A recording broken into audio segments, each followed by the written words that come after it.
This is a podcast inspired by escapism, which is the tendency to seek distraction and relief from unpleasant realities, especially by seeking entertainment or engaging in fantasy. Escape with us. Not just when you want distraction from unpleasant realities, but when you want to join friends who share similar thoughts, similar dreams, who seek and get their escape. The wind is blowing and the sails are set. Welcome to the Whazzapp Odyssey podcast. This is the Great Escape speaking. So now, how about we escape?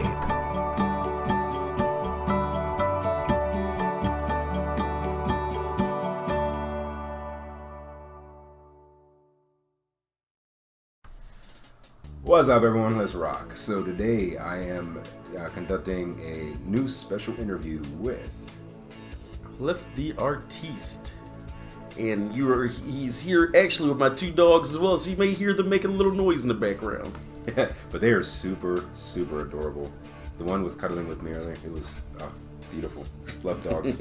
Animals in general are just awesome. So we have another outstanding artist with us today. And I'm not sure if you've heard the one with Carrie Middleton, but I've been trying to get more variety of people on, and just to get the whole grasp of how everyone, what all they do really, and just see what they like, what their interests are, like with the Comic-Con podcast before previously. So I'm gonna ask Clif a few questions and see, for instance, how long have you been drawing? I've been drawing for a long time. In my 40s now. Been drawing since, wow. Everybody says they've been doing things since they were a child. So I guess it's the same with me. Yeah. If I had to guess, probably since I was like 8 or 9, something like that. Probably longer, but we'll say that for now. That's as far back as I can remember. Do you remember anything that you drew back then in particular, or? Well, one of the first things I remember, just trying to go back on memory, being really young, me and this one guy, he was my best friend at the time, being in grade school, and all we drew were weird ships. That was the very first thing I can recall ever drawing. Weird spaceships. They look kind of like submarines, but there's an old cartoon. What is the name of that old cartoon? It was called, I think, Star Blazers, I think it was called. And I think that was where we got our ideas on drawing. It was a real old cartoon anime type of thing. And I think that's where we based all those old drawings from, those little crazy ship drawings from. I really like the idea of that. It's really cool seeing the different things people used to draw back when I was about that same age too, as far back I can remember with drawing. I don't know, how did we draw? Besides like Dragon Ball Z, we drew these random characters. I remember drawing these hammerhead looking things with, they had hammerhead face, and then they had like a regular body. It was like a like a superhero, but a hammerhead. It was an actual character, and we used to draw like these little comics with these other things. For instance, I remember I had like 3 artist friends in grade school, and the one drew so much out of all of us, his folder was overflowing, and he ran to my table at cafeteria because he was eating the other side of it, and he was just running to me. It's like, oh man, my folder's overflowing. Here, take these. Because we were working on a story together, and I always admired the way he drew it, and the thought of getting some of his stuff to use as reference to not only enhance my style, but be able to just have that inspiration right then and there, instead of whenever I was just with him. I had the biggest smile. Oh, yeah. So with that, a lot of artists tend to inspire each other, and actually just being immersed around all types of things can inspire us as artists. So my next question to you is actually, what inspires you, and who are your favorite artists? Ooh, man. You know, especially with nowadays. Well, yeah, as you can hear my little dog barking. Yeah, barking at a family member of all things. Should be barking at a stranger, but barking at a family member. How dare they? Yeah, how dare they? Yeah, exactly. How dare I defend my own home? You too. Be ashamed of myself. I'm go sit in the solitude now. Tisk, tisk, tisk. Oh, that's Kat, by the way, if you remember her from the other podcast. Yeah. That's my daughter. I think you've been on 2 podcasts with us so far, so we'll remember you. Well, the other one was corrupt, so I didn't. Yeah, I couldn't say that one. Yeah, well, technically 3, but yeah, 2 were actually salvageable.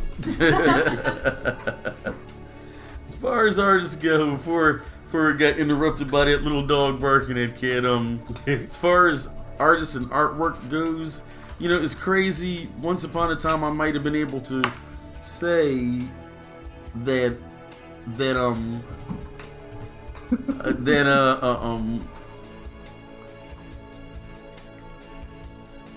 okay, sorry. Yeah, something just distracted me there. Okay, yeah, all right. Happens to the best of us. Yeah, I just got distracted. Y'all can't see what's going on in the background, but I got distracted a little. It's crazy because I've never really had one particular artist that I was fond of. I like seeing artist styles of almost any kind. I like seeing people who are just subpar to just people that are just incredible. So as far as favorite artists go, you know, that's a really tough one there. I don't think I have a favorite.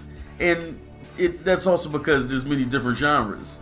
You know, some, like one of my favorite artists on Instagram, Mas Art. He that's MAAS and art. He draws portraits extremely well. One of my favorite portrait artists, you know. But he's not my favorite artist of all time either, because, you know, there's other people that do other things, like they may paint well, they may do sculptures. You know what I mean? I like all types of things, but, you know, it just really depends on, you know, who's doing what. So that, I can't say I have a favorite artist. In art style, once again, I just like so many different art. I like to see everybody doing such different things, and it inspires me to do different things as well. That is true passion. It really shows that with all the variety of it, you can really draw and honestly an unlimited inspiration to be able to always find something that you want to draw just by seeing these things. I can relate to that too. That's why with my Instagram, I end up following, not only my Instagram, but also my YouTube, I end up following a bunch of artist pages. So now, always in my feed, I'll see all types of different styles from, like you were saying, from sculptures to paintings, whatever. And every time I see one, I'm thinking, I want to draw something right now. And that's me all day. Yeah, even the time-lapse ones, those are my favorites, seeing how they get to the ones, because I forget the one guy, but he does these sketches where he'll draw it where it's shadow in the background and it looks like it's coming out of the picture. The last couple ones he did was of Deadpool, Iron Man, War Machine. Can't remember his name though, but he does the time Oliver, lapses. was it? It might have been. Shadowing in the background, normally a head or just the whole body?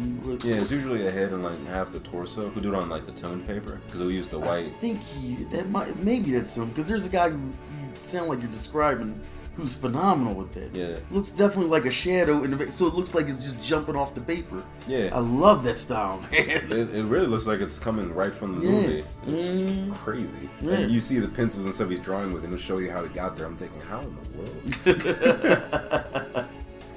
I say that all the time. That's one of my staples. How in the world, you know?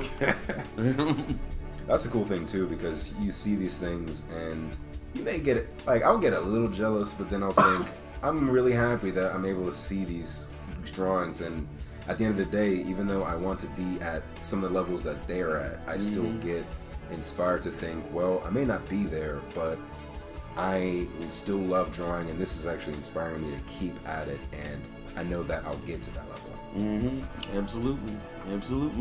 like your styles too, like the stuff I see you do, I always feel that way too. I'm just like, oh man, like the Dragon Ball Z ones and all the ones you do with your portraits, like pretty much everything I see you do, I always feel that way.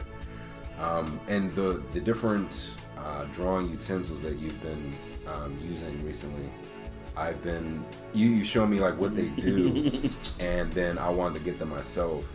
So with that in mind, I'm wondering, what are your favorite drawing tools? Oh man, favorite drawing tools. Well, I like drawing in pencil, obviously. That's probably my favorite thing to draw in. But what I'm finding more, at least for me, I'm liking to draw on tone tan paper with those pencils. Yep. Because it goes right into my other favorite tool, which is the white charcoal pencil. You can that just kind of gives like a real lifelike depth to your drawings. And right now I'm just all on a portrait kick, so I do that a lot, and that really just comes out really well between the tone paper, the white charcoal, and your graphite pencil. It just comes out incredible. So those are my weapons of choice at the moment. I am dabbing in watercolor every now and again, but I definitely like sticking with the pencils. I really do. That is definitely a weapon of choice. Once upon a time, it was just pens. I used to just draw a straight pen. Just fine point pen was like a sharpened pencil, so that's all I would draw, with just straight fine point pens. And I was actually particular in what I drew in with that as well. The paper had to be a certain way too. Matter of fact, one of my friends gave me 2 reams of this paper. It was like a laser paper, really. It's for printing on, and I just was drawing on it, and it just the ink would just come out just fantastically. And, I had to stop that. I just kept doing that. And, it almost became a point where I forgot how to draw a pencil. When I got back to pencil, I was like, wait a minute, how do I use this again? But now I'm doing pencil again. I'm just loving it. So right now I'm very hooked on tone tan paper, Strathmore brand, and just really doing that. And I've learned a lot. Like I said, looking at a lot of these other artists, they really show you a lot. And hence, the things like you said I showed you, it's because other artists have shown me. I've seen this stuff, and I like showing what I've seen, because it's just phenomenal to me. And just seeing somebody else use something and see what they do with it, it's exciting. It's very exciting to me. The circle of art. Yeah, oh yeah. When you showed me the Strathmore toned paper and how it really looked, I got ecstatic. I couldn't wait to use it myself. And because I remember you first showed me the white gel pen. So you were showing me the videos of how people were doing that. Message from Clif Cherry. Pardon my phone. It's alive. Yes, I forgot about that. I think I was trying to figure out how people were doing some certain things where they were having white in the black. The white would be the detail and the black would just be the area. Like, for instance, one I saw was a black suit Spider-Man, but they colored it black first and they used the white to do the web lines. I thought, how did they do that? And you showed me that they were using white at it first, and you showed me the white gel pen. And I thought, this is awesome. But even with that, it can be limiting. So with the tone paper, it opens up a whole new thing with what you can do. It's a whole new world, basically. Going back to what I used to draw with, I remember there was a time where I used to get I used to just draw on lined paper. I couldn't draw on anything else. I didn't even like drawing on lined paper.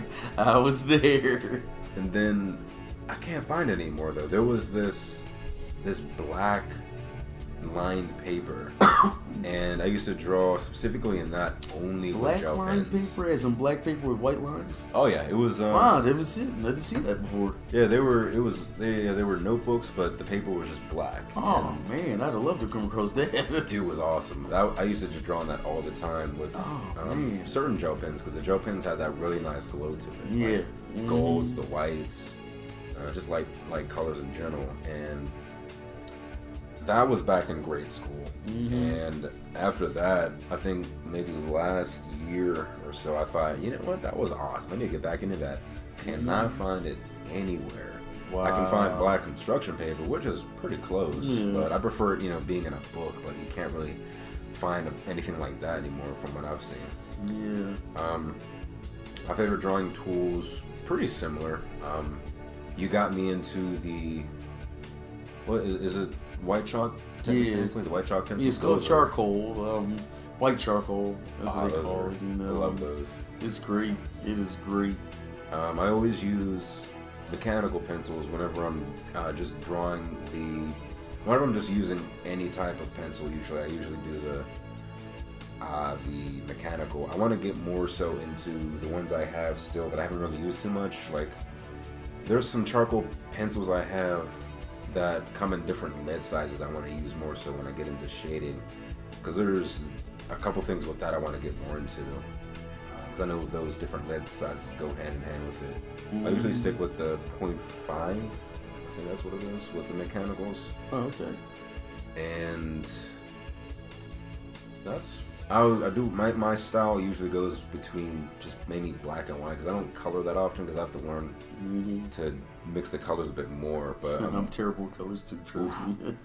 I'm trying to get back into doing that. Mainly, when I go back to that, I want to start off with, I guess I should start off with the colored pencils and then go to markers, because I'm seeing people use the markers a lot and it looks so crisp. Oh yeah. But investing in Prismacolors or the other ones, Copic. oh my good, Copic. Copic is just ridiculous. Even with a 6-figure salary, you'd still be like digging into your pockets like crazy. Basically, it's ridiculous. I love the result. Yeah. But like you said, it's an investment. Maybe they cost a lot because you can refill those ones. I think Copics are refillable, unlike Prismacolor. So. Yeah, they're refillable. Now, how much refillables cost, I do not know. Oh man, I don't know how much the refillable costs, but refillable might be a bit pricey. The refills maybe they're cheaper, so you just got to pay for the initial thing. I don't know. I have to look that up. I never bothered looking that up, but definitely I think they're refillable. I definitely think they're refillable. The thing is, too, I see the difference between those and just some generic ones. Because with the generic markers, you can see that they're not it's not as deep as the Prismacolor or the Copic. There are some that come close, though, that I want to get into. But even like at Michael's, and even online on Amazon, you can see like the Copics, even just one ranges from like 7 to 8, while the Prismacolors, the Prisma ones are at least cheaper, but only by like $1 or $2 difference. Yeah. But I mean, if you can invest in it, do it. But if you are like us and want to save money, there are plenty of good ones you can find. Just the beauty of Amazon is finding the pictures of how they look on paper and just checking reviews on YouTube, seeing people actually using them firsthand. That's what I'm working on myself. So.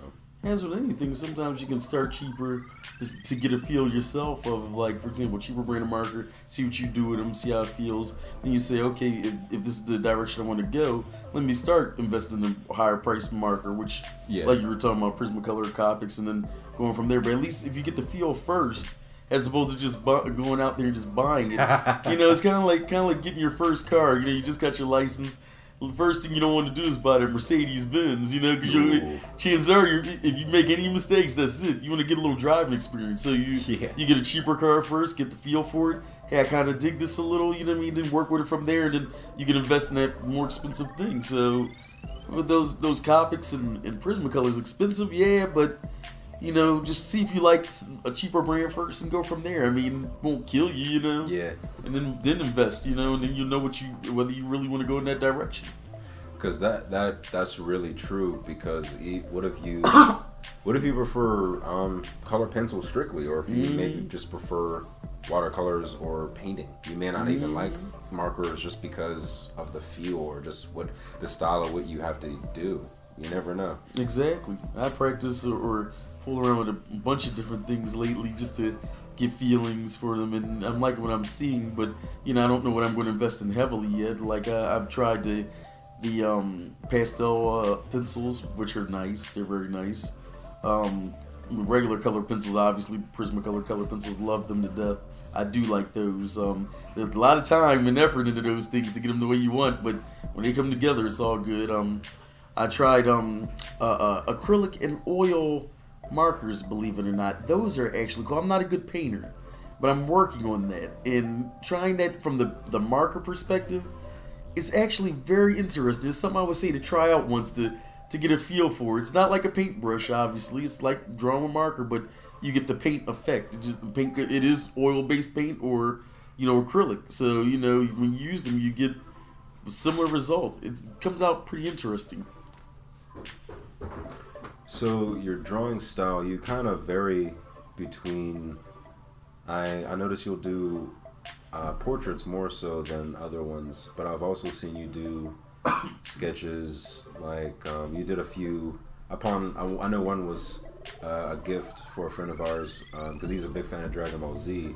So you drew Goku. It was half of him on his base form, and then the other half was Super Saiyan. Mm-hmm.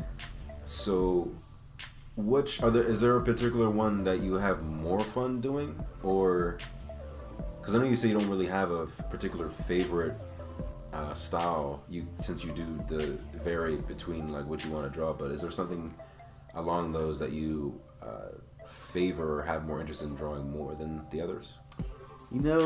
At the moment, realistic things are have my attention anyway. Portrait wise, I'm enjoying portraits at the moment. So, at the moment, that has me more than anything.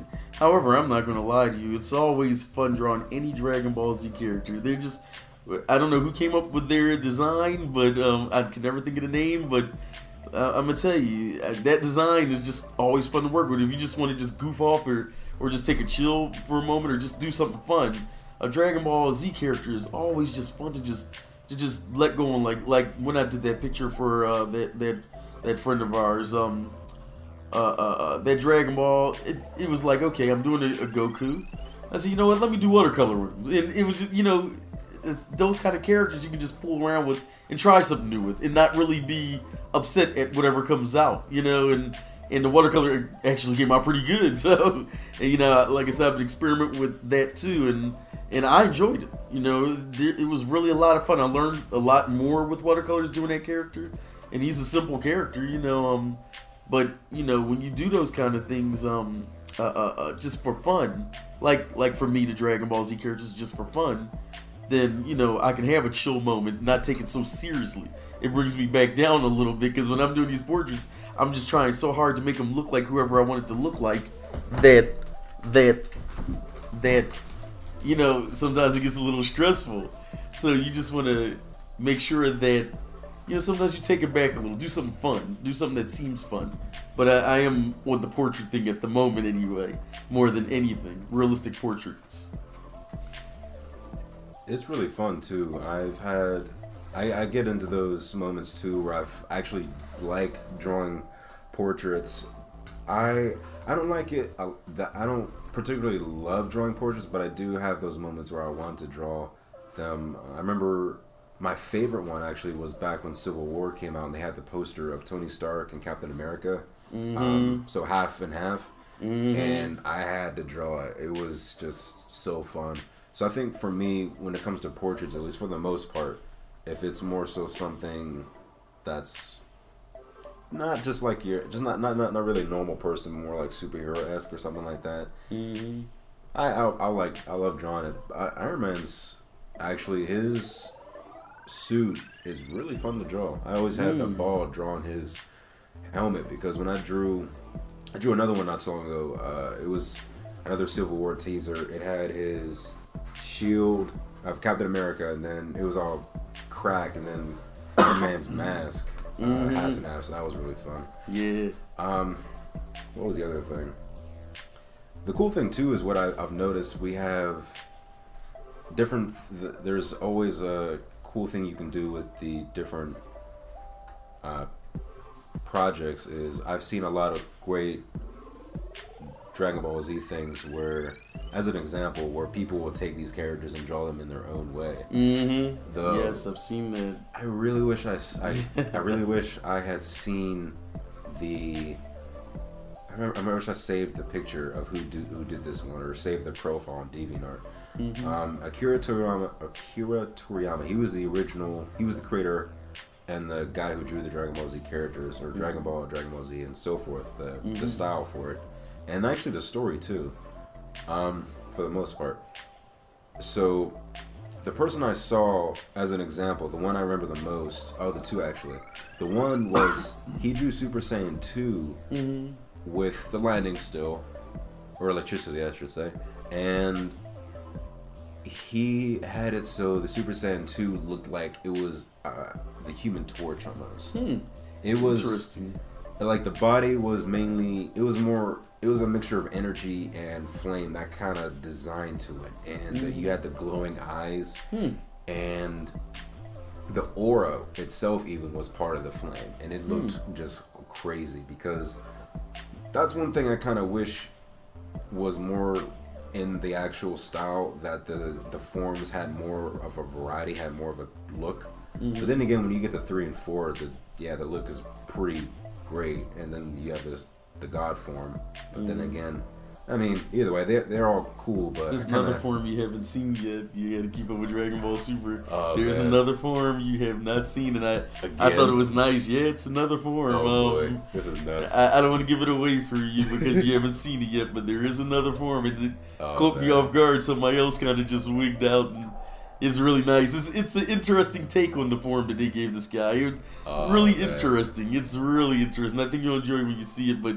Yeah, this form you haven't seen yet. I dug it a lot. I liked it. You know, I don't know if everybody else liked it so far, but I liked what I saw, and I thought it was interesting the way they played this form. It's very interesting. That's actually what I like too. Is even though the original artist can always come up with some great styles, you'll see a lot of fan art that you that with me, I was like, man, I kind of wish that was in the actual cartoon instead. Yeah. The other one I saw of Majin Buu was, it kind of had a Tim Burton feel to it, where all the Majin forms looked more creepy and more just like menacing. Yeah. Because regular Buu, he's not menacing at all. Like his voice and when his eyes open, that was kind of creepy. Like, when his eyes would open, that creeped me out. Like you knew something was about to go down. He's about exactly. Then you get the other Boos, and it's like, yeah, they're more menacing, but not really that scary. But I mean, the designs were still cool. Yeah. I think that was pretty much it as far as that. I think. Oh, I forgot to talk about the artists that I like a lot. The ones who were really inspiring. Your stuff always inspires me. Nate Johnson. He's gonna be a future interview on here. He's actually launching a comic book series. Or actually, no, he's doing a graphic novel now. Because, yeah, that's what he's doing. He's doing a graphic novel. I wanted to do that. But, oh, man, I cannot do the repetitiveness. I love drawing, but I don't love drawing that much. Where I can just draw the same thing over and over each battle. It could be fun. I did enjoy it, but the time is... If it was my actual job, I could do that for sure. But balancing that among my actual job and then other things, nah, it can't happen. At least that's the one thing that's frustrating anyway. You know, having another job outside of your passion is it doesn't make it easy for you to do what you want to do. You know what I mean? That you love artistically. Because unfortunately, a starving artist, that's a real thing. Yeah. You can be hard to actually get your stuff out there to make money off it. But I mean, at the end of the day, it's not really about the money. Just making sure it's something you still love to do and can make people happy from it too as well. Let's see. So there was a lot. Akira Toriyama, Tetsuya Nomura, the guy behind the Kingdom Hearts series and Final Fantasy, respectively. Gennady Tartakovsky, I think his name is, the guy behind Samurai Jack. Yeah, that's what I thought. He did Powerpuff Girls too, didn't he? He did a few of them, didn't he? I'm pretty sure. Yeah, that style. Dexter's Lab, I think he did. There was a few of them. There was another guy, or maybe it was Gennady. Someone will correct it in the comments. It's that last name that always makes me remember stuff he's did. You know, he's done a very interesting art style. Yeah. There's this one guy he's a writer, and then he's married to a woman who's an artist, and they work together with Cartoon Network and I think other companies too. And they're like a dynamic duo of sorts. It's pretty cool. But they were behind Foster's Home for Imaginary Friends. Another good one. And love that style. But what else? It was that and some other cartoons. You can usually tell with the styles. But Yeah, I mean, the list goes on, really. There's always a number of different people who have these great styles to be inspired by. I mean, many inspirations with the people I see on YouTube. I actually mentioned, I think, with my last thought, the one person I've been really inspired recently has been, well, the one was called Juicy Ink on YouTube. The other one's called Mary Doodles. Mary Doodles, I saw her because she did illustrations of the epic rap battles history. She would do, really, yeah, she would do watercolors, and it would be in a cartoony style. Wow, and that's what I favor my styles is the cartoony style. So she'll do that. She'll do the water painting with the instrumental in the background of the respective epic rap battle. Yeah, it comes out so great. Everyone is just great. Yeah. But yeah, there are plenty of good ones out there to watch. If you want inspiration, type in the particular style you want to do, or just type in art videos in general. You'll find a whole world of different ones to explore. Oh yeah.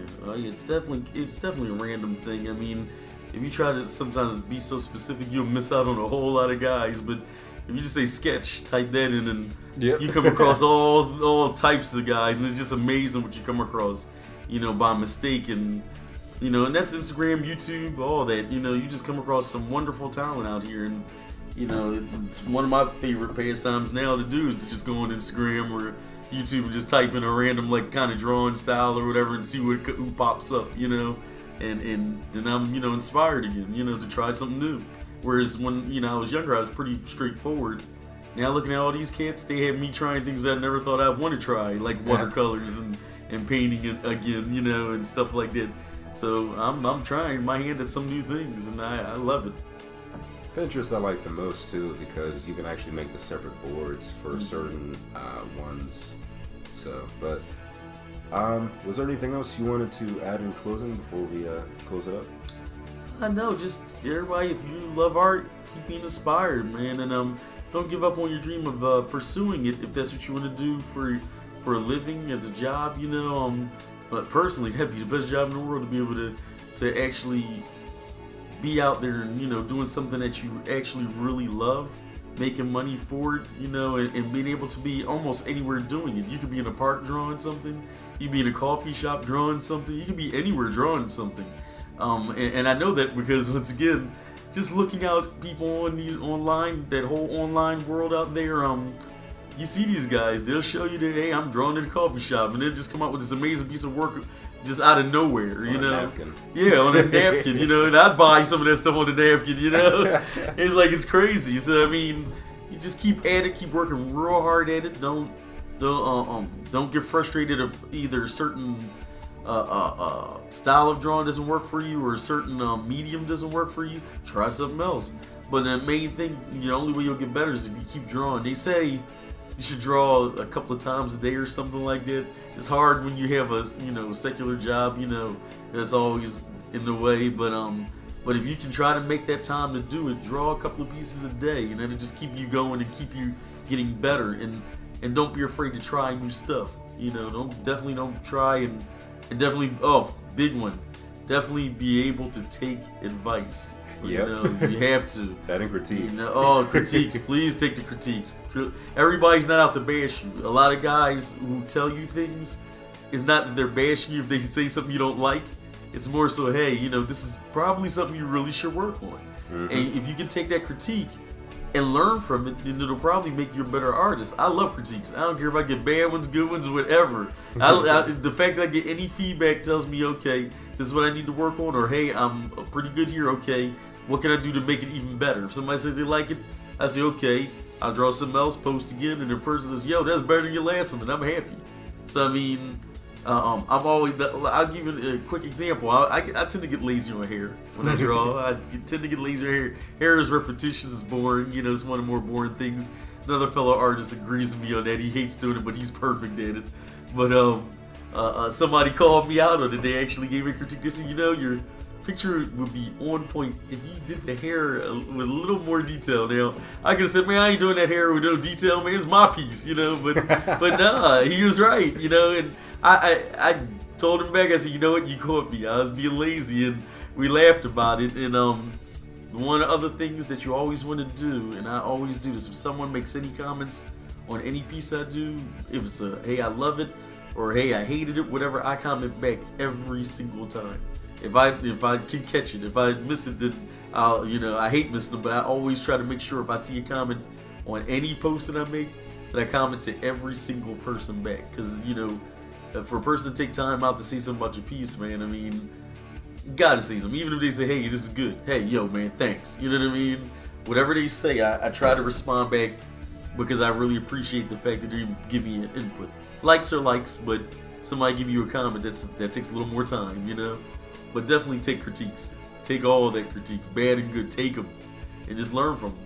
Oh yeah, it's a good way to network, and you really show that it's one thing to be able to be a good artist, but if you show people that you're a good person too, it's a great way to really get more people to actually pay attention to what you do. Yeah, definitely. And another thing I do is I'll have a mini sketchbook with me, a pocket-sized one, just in case I'm somewhere where I can't have a bag with me or whatever, don't want to have a bunch of art supplies with me. And even on your phone, you can have, whether or not you have a stylus with your phone or not, there are apps where free apps even, that you can put on your phone and draw just little doodles. If you just do little doodles a day, it's great. Whatever you feel comfortable with doing, you don't have to do like a mass drawing of such detail and all this stuff every day. It's just do something, even if it's like a little head or an eye, just something, whatever you like to do. Yeah, absolutely. So I guess that concludes this interview. Thank you very much for joining me on this. Oh man, thanks for having me on. I really had a lot of fun doing this. Really did. That's another great thing as to why it's so fun doing this, because we get to share the experiences of a lot of people and really get to see what makes their mind tick, what they love to do, and why they do it. Yeah. So until the wind hits our sails yet again, we will see you on the next podcast. Take care.